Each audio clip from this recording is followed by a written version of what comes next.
My name is Marcus Fairs. I'm founder and editor-in-chief of Dezeen, the online architecture and design magazine.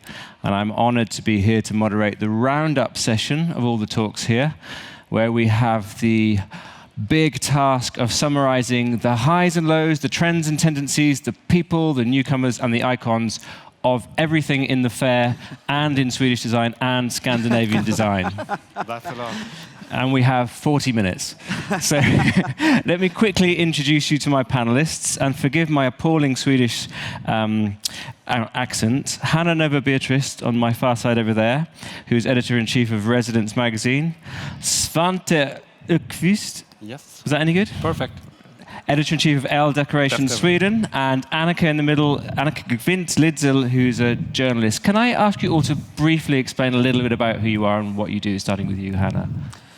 So my name is Hanna Beatrice. I work as editor-in-chief of a title called Residence. It's a Swedish title. We also have an English title that we just launched that's called My Residence. I also work as a design journalist and moderate talks as well. That's about what I do. And I'm at the same publishing house as Elle Decoration. It's called Elle Publishing. Great. Annica? Well, I'm Annica Kvint, and I'm a journalist covering most of the visual area, actually. I'm a design and architecture critic for the biggest morning paper in Sweden, Dagens Nyheter.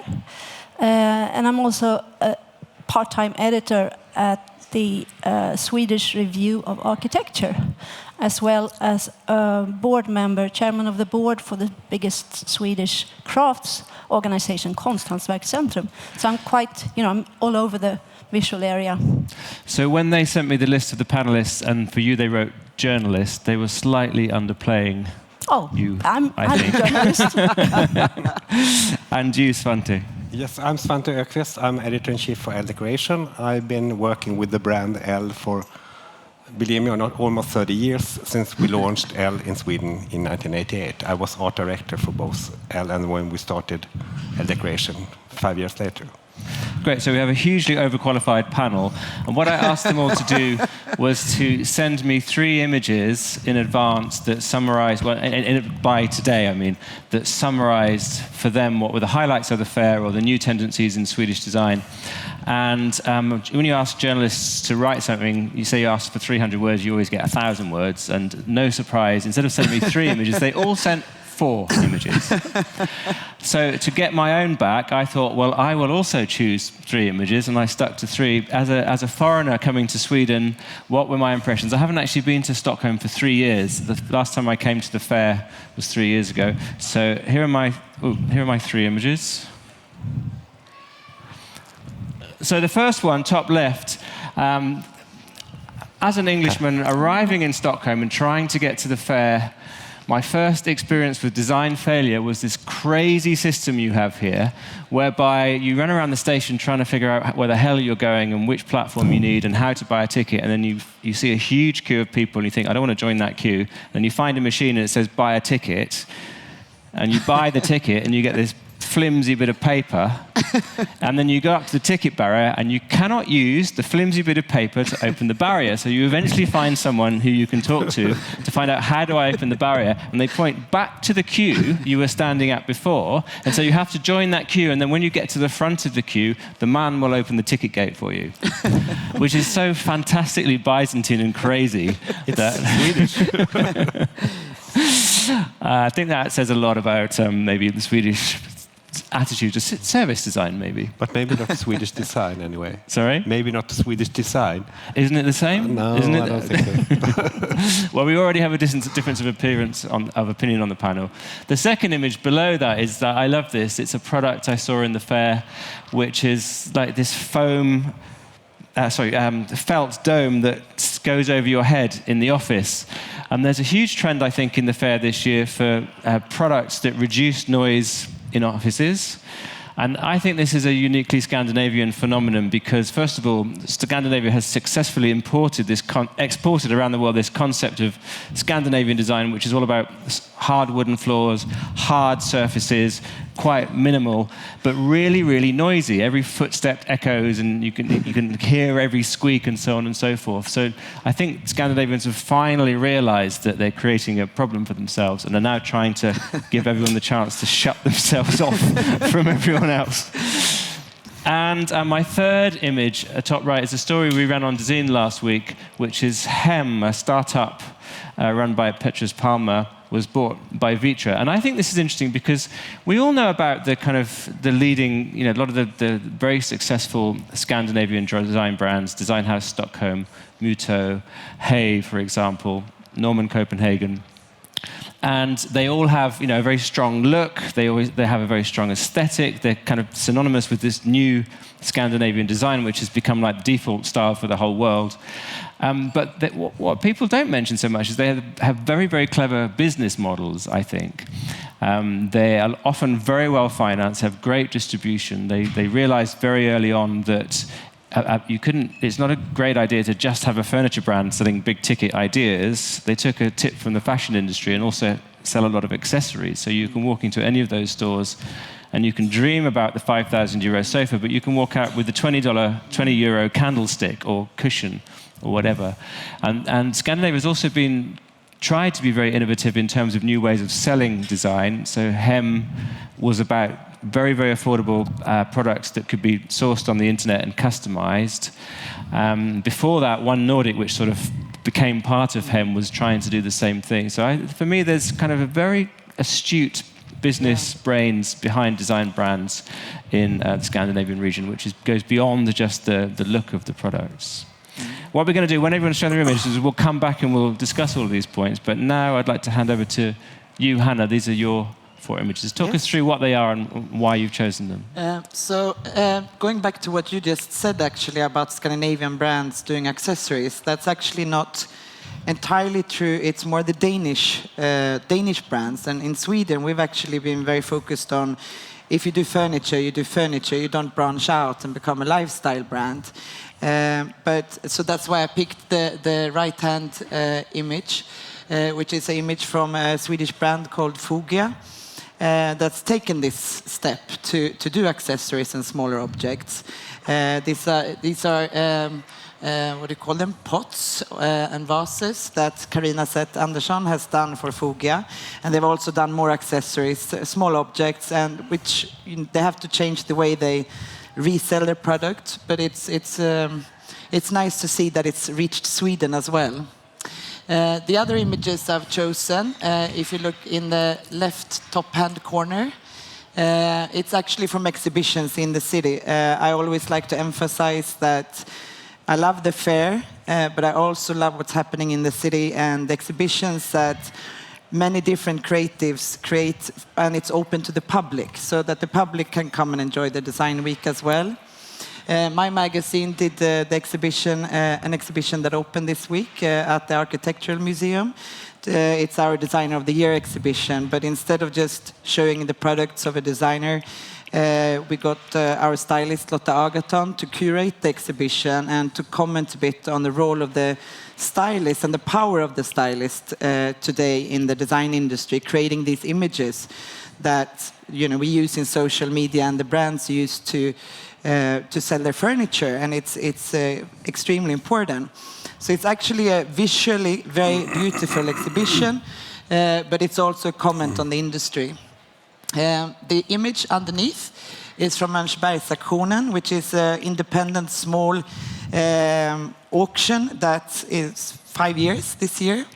It's curated and driven by three designers, and it's very craft-orientated. They sell one-offs, craft prototypes, and I think it's amazing that they can continue to do it, and it's open to the public, and tomorrow night it's an auction. And at the very top, it's an exhibition I really want to recommend. It's just a product image, because they didn't have the images ready from the exhibition, but it's the Swedish studio Folkform that's done a beautiful exhibition at Rönnells Antikvariat in Stockholm, and it's also open to the public.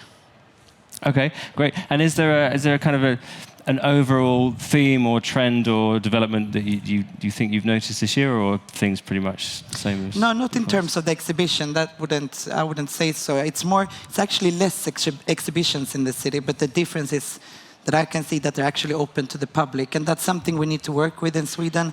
We need to get the public to enjoy the design as well, and the design week, which they're great at in Milan, for example.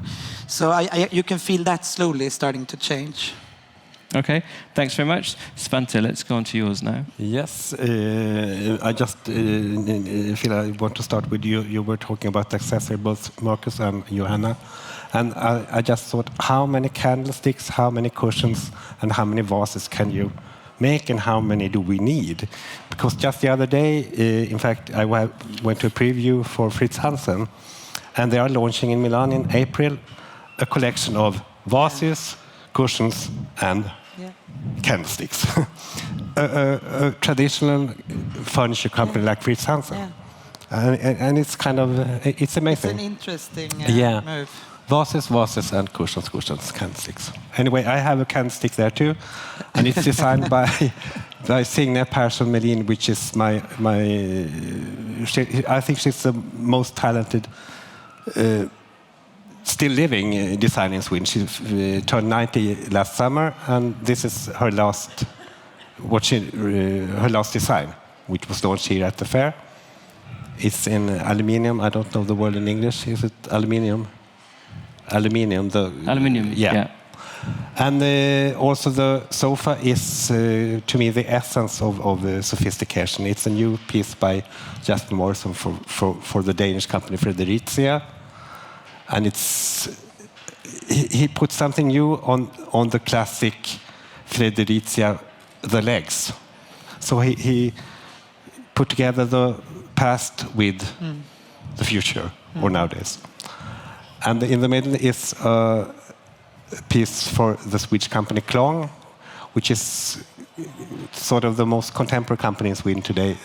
Everything they do seems to be right, and it's designed by Broberg Ridderståhle, and it's also available in a square version.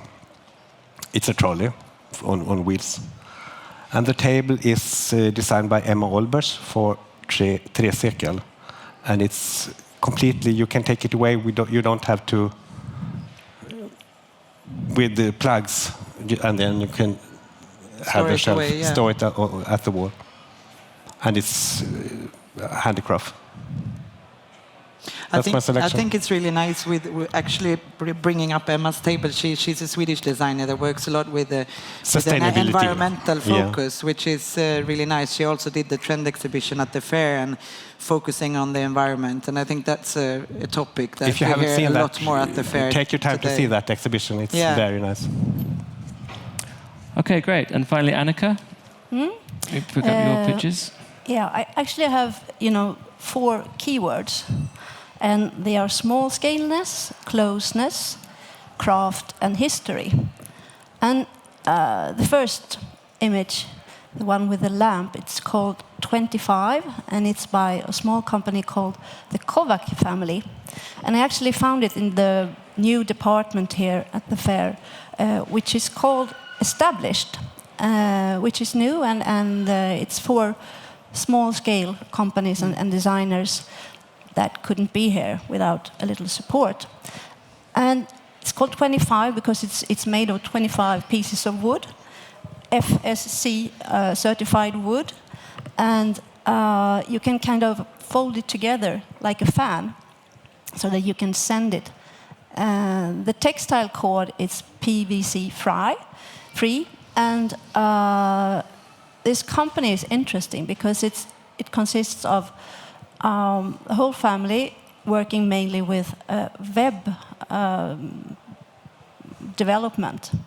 But they also have this little branch, which is run by a sister, Camilla, who used to be a freelance designer for the bigger Swedish companies, but she got quite tired of that. And she was asking herself, there should be a simpler, more sustainable way to do this. So they started this in a very, little scale.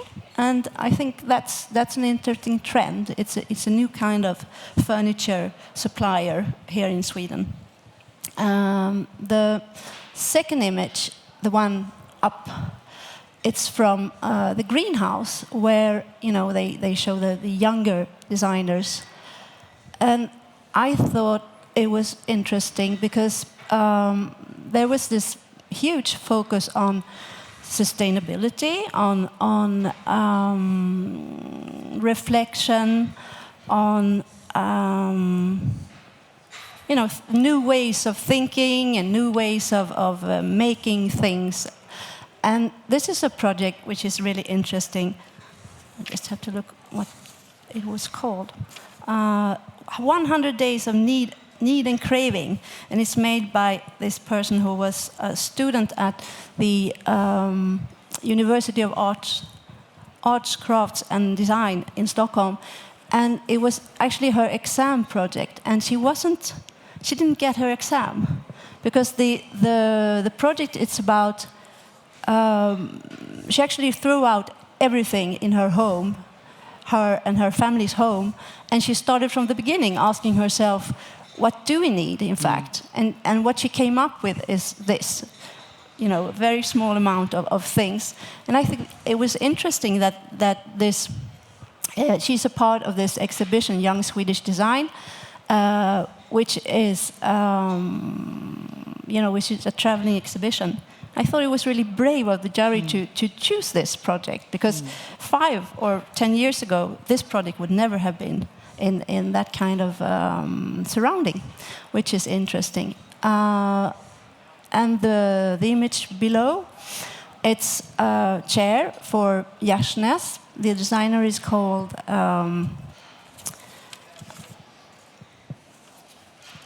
David Eriksson, he's called. And Gärsnäs is a very interesting company. It started like in 1897 and has a very proud heritage. And David Eriksson, he's interesting because he's kind of digging into the history or into the past and taking it to the, to our time or to the future. And this specific chair is inspired by this Swedish designer from the 1920s and 30s. His name was Axel Einar Hjort, and he was really into crafted furniture. And he was working in this kind of era where crafts slowly became less important in the furniture industry. And what's interesting is that today I think we're it's the opposite. We're going from mass production into more crafts. And I think he has succeeded really well here with, nice wood, Swedish wood from Skåne, beech, I think, and also vegetably tanned leather from Sweden, which is kind of, I don't know the term in English, it's kind of spent. It's kind of stretched in a way. You can see the back of the chair. It's only leather, and that's quite hard to do actually. So you need craft knowledge to do that, which I think is interesting.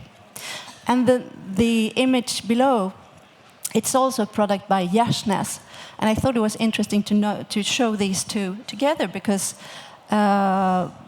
It's actually it's made by Färg and Blanche, they're called, and it's a new technique. They are sewing in wood.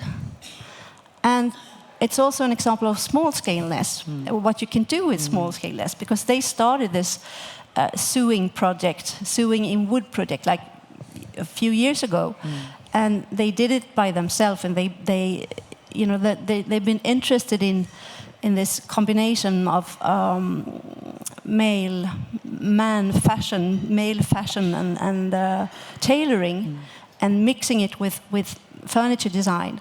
So they've done a lot of projects in that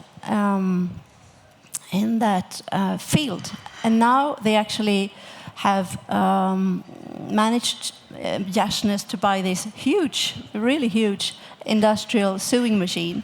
So it's actually in production, or it's going to be in production. I think that's also beautiful that a very old Swedish company can also do like high-tech things in a way. So that's why I had 4 images in the same one company. It's a new technique. It's a new technique. Which makes it possible. Absolutely. That's interesting. Well, thank you all very much. I mean, there's a few themes that popped up a few times. Sustainability, handcraft. 2 of you made the same point about what do we really need. It always makes me laugh. This always comes up at design conferences, all these people whose jobs are to produce objects to sell, sort of feeling guilty about the fact that they produce objects to sell. Yes, because that's the whole basis. We're a product-based industry, right? Yeah. And actually, if you think about it in a geopolitical sense, the economists are now getting really worried that with China having peaked, China was driving all the economic growth in the world. They now have to look at where next might drive that growth. And there aren't many places left. I mean, Africa. So designers are going to have to start producing candlesticks for Africans at some point soon if we want to keep this juggernaut of the world economy going. But I'm being slightly facetious there, but joking aside, do you think that in Scandinavia there is more of an interest in sustainability than in other places? Is it sort of intrinsic in your nature, or is it just a theme that's in the whole world right now? I think this year there's a lot of interest in, local production and local materials. Everybody, in all stands that I spoke to producers, they're talking about that. And then they have, more or less content in what they are talking about. But there's been a huge change in that respect. And I actually think that in Sweden, we can be quite good. I think you have to focus on that to market your thing. But we have a closeness to material as well, and we work a lot in wood. So I think it's quite easy for our companies, and we still have production in Sweden, the old traditional companies. So it's a good focus for us to have. But I also think going back to all the brands and selling and the speed, I think what we've seen the last 10 years is, and it's nothing wrong with it, it's been enormously good for Scandinavia and they produce really good things, but we've seen the speed of the Danish brands that are really entrepreneurial and really quick and produce big collections very quick, and I think a backlash to that, we want to slow down a little bit and focus a bit more on the environment, and we have to do that as well. So I think it's a combination of things. What's going on in Denmark is definitely affecting Swedish brands and how we think, and us consumers as well. And also about these small things, I mentioned Fritz Hansen before, and I understand that the vases and the cushions and the candlesticks, they are really beautiful. They are designed by Jaime Hayon and Danish designers, and it's really beautiful pieces. So no shade over that, but it's just a sign of our times, I think, to produce a whole collection. And companies has to do it to survive today. Which complete the big furniture together with a good mix. Yeah, sure. I think we should look at the big picture here. I mean, we live in a globalized world with a lot of environmental problems, and I mean, designers and architects and artists and whatever craftspeople, handicraft people can play a very important role. Also, without producing products, cushions. Although I actually saw a cushion that's really very good here at the fair. So I mean, there's there's product development in all areas, absolutely. But I mean, we have to kind of realize that you can do different kind of projects. You have a choice. I mean, you always have. It seems like, Hanna, from what you were saying about the speeding up of the product development cycle, and then there's a tension with the slowing down or the move back to craft that you were talking about, Annica. I mean, my understanding is that first of all, the diversification into smaller objects and accessories, plus the speed of product turnover, comes from the fashion industry. Design brands have always been looking at fashion and thinking it's not fair. Yeah. They're billionaires and we're not. Of course, fashion has to have a high turnover because clothes don't last so long, and you need different objects for different seasons. So I understand that the moving into accessories is like, whereas you won't buy a new sofa every year, you can certainly have a new candlestick every year. Yes.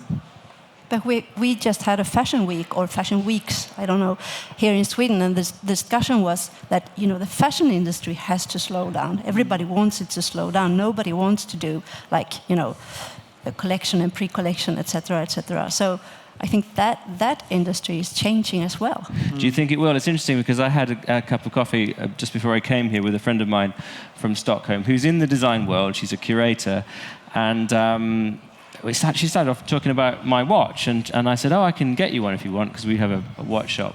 And she said, no, even with a friend's discount, Marcus, thank you very much. I don't want to spend my money on things. I like to spend my money on experiences, and I'm having a party this week. And it was like, and I was like, that's really interesting, actually. That it's exactly what you're saying in a way. And she said, I buy a lot of my clothes from second-hand stores, and I like to choose things that last a long time.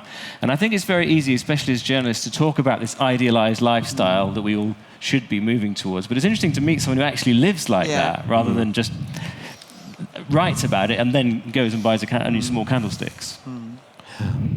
But you're actually talking about producing a lot of things. Now the Chinese companies that you just mentioned, or China as a country, it's a lot of Chinese companies now working with Swedish designers. I don't know if it's official with the names, I don't want to mention it, but they're huge, and they have a lot of money, and they have a lot of connections and production, and everything is organized. So I can see just in a few years that's what we're going to see a lot more of, and it's a lot of things. Yes, I mean, we're not here really to talk about Chinese design, but I was at Maison et Objets a few weeks ago, and I noticed exactly the same thing, that there were now very sophisticated Chinese brands. The cliche about China is they're not good at creating their own brands. They're very good at franchising or worse, copying Western brands. But now you start to see the emergence of domestic Chinese brands, and it's even more interesting if they're then working with Swedish designers. Then they start to produce in Europe. Because and actually some of them produce in Europe, some of them do, And also another thing someone said to me this week was that, and I don't know whether this is true, so I'd like to hear your opinions on it, that, you mentioned Jasper Morrison's, traditionally, I'm sorry for lumping all of you together as Scandinavian. I'm from England, That's and it's fine. I don't know, Nordic, Scandinavian, I include Denmark in that mix, but they've traditionally worked with local designers, but increasingly they're doing what the Italians have always done, and worked with overseas designers who yet have still managed to come up with something that fits that brand look. I mean, the sofa you showed from Jasper is a classic example. I mean, it could have been designed by a Swedish guy. Yeah, of course. But Jasper Morrison is one of our most important Scandinavian designers. So he's more Scandinavian. He's almost Scandinavian, yes. He's been very important for this renewing the Scandinavian look in the 90s. It was really important. And how did he do that? Because he also is considered one of the leading Japanese designers. Yes, I don't know. But we're connected Japanese and Swedish design very much. And does it talk about that? Are you connected to Japan just because the aesthetic is similar, or is there a sort of a historic reason I don't, for this? because we have republishing in the network for Elle decoration. Because we're a small country, we're just 9.5 million, but the design is on such a high level that we are on our top 10 list. We are on number 4 from republishing all over the world, and especially in Japan and South Africa. Yeah.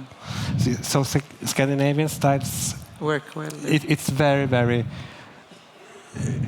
in the Elle world anyway, and I can't say it's a mass consumption, but in that world that we live in the Elle brand. And with your contacts in the industry here, I mean, are they doing well? Are they optimistic? Are times tough? I mean, are consumers increasingly turning to these kind of what we like to think of as design products and away from the cheap stuff they used to buy before, or the heritage stuff? Is the industry I think it's vibrant? a positive I never seen so many happy businessmen at like I did this fair. Everybody's happy. Yeah. I think the ones that are producing in Sweden are happy because they understand that now is their time. It's going to be better and better because of those companies that are working with selling a lot big amounts of chairs, for instance, for other companies. they see this opportunity in, repairing the chairs, taking them back in 20 years, or in case of Gemla, for instance, which is a really, traditional Swedish company specialized in bent wood. They told me that they get 50-year-old chairs back for renovation or, like upcycling or whatever. And actually 25% of their omsättning, revenue is coming from that kind of action. And which company was that, sorry? 25% of their, No, which company did it? Omsättning. What's omsättning? Revenue comes from repairing. It's actually quite a few companies in Sweden that are starting to focus on that. For Dux as well, they're setting up different side factories to just repair, which is a really beautiful idea. Yeah. And back, furniture to kind of use the material again to. So I think they are seeing, I think they'll have a bright future. Actually, that started in the fashion industry. Yeah. New Dezeen started with that to have your vintage. To repair your jeans. That's really interesting because also Artec have been doing that for a long time, haven't they? With their second cycle, they buy back old Alvarado pieces from people and from schools, and some of them are like painted hideous orange colours and things like that, but then sell them as products that have an increasing story in them. I was doing a talk yesterday with Barbara Nosgerby, and Ed Barber is partner of Ambra Meda, who was the co-founder of Design Miami, and she launched a website selling collectible design on the internet. And I think she found it quite hard because Hem found it quite hard. It's not easy to sell expensive things on the internet. No. But they then bought or merged with a company called Ponomo or something like that, which specializes in reselling old furniture. Apparently that business is absolutely taking off. But Ed said that the reason for that was because whereas if you're looking at a website and looking at new sofas, you have no idea what it's like in the flesh. You can't touch the fabric. You can't judge the scale. But if you're looking at something that's been around for many, many years and maybe you sat on in your grandmother's house, you kind of instantly know what it's like. So it's not a surprise. It's much easier to buy. Yeah. Hannah, you were also talking about styling. Let's talk about that a bit because Dan from Dezeen did an interview with Jasper Morrison the day before yesterday. Yeah, I saw that. And Jasper was actually saying brands, he wasn't just specifically talking about Swedish or Scandinavian brands, he was talking about all brands. He's like, they get the designer to design the beautiful sofa and they take rubbish photographs, which kind of undermines the whole thing. But what you're talking about is actually, I think that the Scandinavians have been very clever at styling, creating a desirable lifestyle around products. We have incredibly talented stylists in Sweden, and the companies were very early on to catch up on collaborating with them. And I had a panel debate earlier where we brought up this subject because we had our stylist Lotta Agaton. She's one of the first big names we had in Sweden as a stylist, and her role has really changed today, partly because of we're on online and we need images, but 15 years ago or 10 years ago, it was the photographers that got the job from the company, and then they picked the stylist, and it was almost like the stylist was an assistant. Today, they're calling her, and she picks the team, and she's much more involved in creating the image and understanding the brand and its core values. And I think, and we discussed how important is it to the success? Can you have a good product? Is that enough, or do you have to have a good image first? Like good product and good image is obviously the best, but sometimes it's just a good image and not a good product. So it's an interesting topic, and I think a lot of designers today as well. Jonas from Norm Architect was saying that many of the designers he collaborates with, they now are not just doing the brief and the sketch and the product, they're also involved in the finalized image as well. So it's the aesthetics that they are also involved in. It's important to see everything in context, the whole thing. But I mean, it's a hugely important topic because that's, in the end of the day, it's how we sell furniture. I mean, that's how we consume images of furniture. It's how they reach the broad market. I think they will, stylists will play an even bigger role in the future. Also, because we are not going to be able to consume in the way we do now.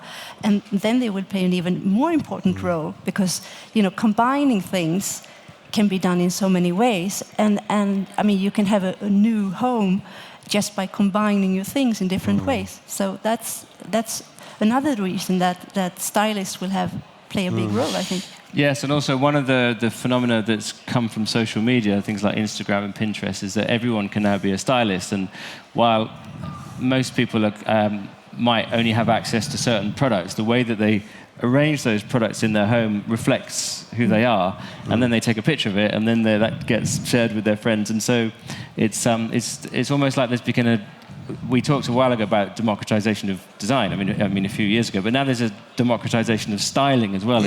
In that the consumer can, even if they can only afford IKEA products and maybe a vintage thing and then something from their grandmother, it's the way that they put those things together and then maybe change it later. I had Nathan from Kinfolk magazine in the panel as well, and it's a very good example if you look at how much followers they have on Instagram, which is a huge number. I can't remember now, but he's been very creating these strong visuals for Kinfolk that you instantly know it's a Kinfolk image, and the way they've communicated to the whole world with that brand it's been very interesting to follow. But do you think that the rise of the stylist is a Scandinavian thing? I mean, Kinfolk is from Canada, but they've relocated over to Denmark again, isn't it? Actually, this is becoming a talk about Danish design. Sorry, but is there something happening in Scandinavia and Sweden that's leading the way with that? Do you think? With styling, I think we've been leading the way for a very long time. And also, I think it depends a little bit because it's such a big interest for Scandinavian interiors. So I think it goes hand in hand. But 15 years ago, stylists worked on a magazine. Today, they are working by themselves and collaborating with the magazine, but more so with the big global brands. And it's many Scandinavian stylists that do that. And is that maybe another trend that's come from fashion? Maybe, yeah. I think so. Okay, well, it's been a really interesting discussion. I think one more point I'd like to make. Annica, you mentioned about the company that's been sewing in wood and how they've managed to take high-tech machinery and apply it to a kind of craft kind of thing, traditional materials like wood. But do you think that there's a sort of lack of innovation in design here? Because we've been talking about wood and handcraft and moving away from mass production. Is that a problem? Can this kind of industry survive if it's going more and more back to the forest, as it were, or back to the cottage? I don't think it's a problem at all. I think, there was this exhibition in the greenhouse which was called Analog Ways or something, like I think it was students from Lund's University.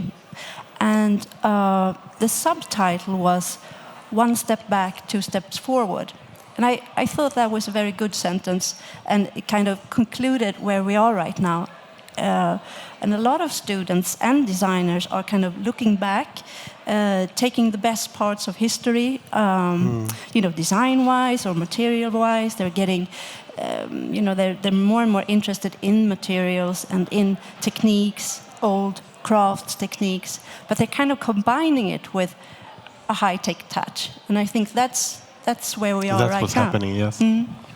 So that's maybe possibly the. So to me, that's not a then. problem. To me, that's kind of one way to look at the future. And I also think we have this huge. We always think that technology is going to solve all problems, and I don't think that's the only way to solve problems. I think you could combine it with history and crafts. And find other solutions. So, and I think in that respect we live in a very interesting time. I think that's a perfect note to end on. A bit nostalgic, but also optimistic. Yes. I don't know whether we do questions here. Does anyone have any questions for any of the panel? You very rarely get questions in Scandinavia. Yes, I've been told that before. Just proving it. Okay, thank you all so much. Thanks, Annica, Svante, and Hanna. And thanks for me as well. And thanks for you. Thank you, Thank Marcus. you. Thank you.